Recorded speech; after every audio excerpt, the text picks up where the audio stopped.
Are you wondering if YouTube TV can play in the background?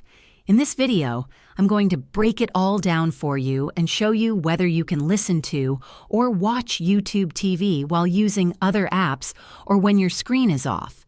If you're multitasking or on the go, you'll want to hear this. Unfortunately, YouTube TV does not officially support background playback on mobile devices. This means that if you're using the YouTube TV app on your phone or tablet, the video will pause as soon as you switch to another app or turn off your screen. This limitation is due to YouTube TV's design and licensing agreements with content providers. However, there are a few workarounds you can try.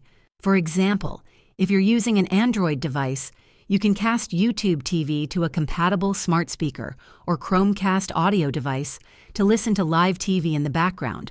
Alternatively, if you're on an iOS device, you can use AirPlay to stream audio to an Apple TV or HomePod.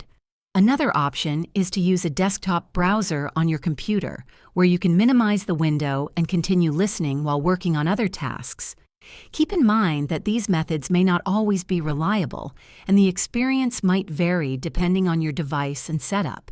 If this video helped you understand how background playback works on YouTube TV, please give it a thumbs up and subscribe to the channel for more helpful tutorials. Thanks for watching.